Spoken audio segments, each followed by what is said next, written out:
Assalamualaikum warahmatullahi wabarakatuh. Saya Khairina Marpaung, mahasiswa Sekolah Tinggi Olahraga Kesehatan Binaguna Medan.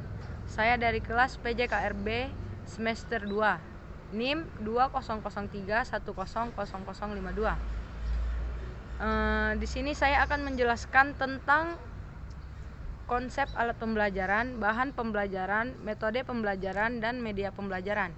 Oke, yang pertama kita masuk pada metode pembelajaran. Metode pembelajaran adalah cara yang digunakan untuk mencapai tujuan pembelajaran. Metode itu bisa berupa pembiasaan. Caranya yaitu untuk membiasakan peserta didik berpikir, bertindak, maupun bersikap sesuai dengan aturan. Nah, yang kedua, menggunakan metode ketauladanan. Ketiga, metode pemberian ganjaran. Yang keempat, metode pemberian hukuman. Yang kelima, metode ceramah. Yang keenam, metode diskusi. Dan yang ketujuh adalah metode tanya jawab. Adapun fungsi dari metode pembelajaran ini, yang pertama sebagai motivasi ekstrinsik, yang kedua sebagai strategi pembelajaran, yang ketiga sebagai alat mencapai tujuan. Dan tujuan dari metode pembelajaran ini, yang pertama membantu kegiatan belajar mengajar, yang kedua mengantarkan hasil pembelajaran alat pembelajaran.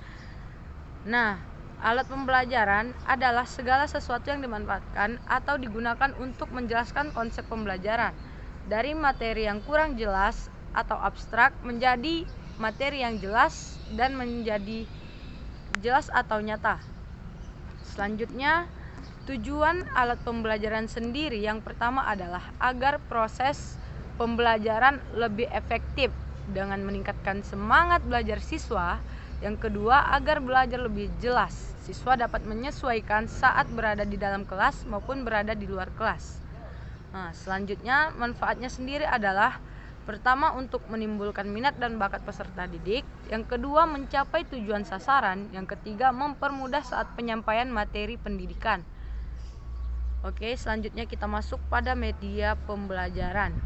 Media pembelajaran adalah alat yang digunakan untuk menyampaikan atau mengantarkan pesan dari pembelajaran itu sendiri.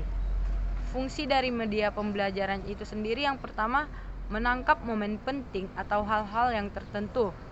Kedua, memanipulasi keadaan atau objek tertentu. Yang ketiga, menambah gairah dan motivasi belajar siswa. Manfaatnya itu adalah untuk pengajaran lebih menarik sehingga tidak membosankan. Oke, kemudian yang kedua kita masuk pada bahan pengajaran. Bahan pengajaran itu supaya lebih jelas maknanya. Yang ketiga, siswa akan lebih banyak belajar karena tidak hanya mendengar penjelasan saja. Yang terakhir adalah bahan pembelajaran. Bahan pembelajaran adalah materi yang disusun secara sistematis atau terurut, baik tertulis maupun tidak tertulis. Manfaatnya itu, yang pertama, pendidikan memiliki bahan ajaran yang membantu dalam melaksanakan kegiatan pembelajaran. Yang kedua, kegiatan pembelajaran akan lebih menarik dan mengesankan. Yang ketiga, mempermudah kompetensi yang harus dikuasai. Selanjutnya, tujuan dari pembelajaran itu sendiri, yang pertama mempermudah guru dalam menyampaikan pembelajaran. Yang kedua, mengevaluasi materi yang disampaikan.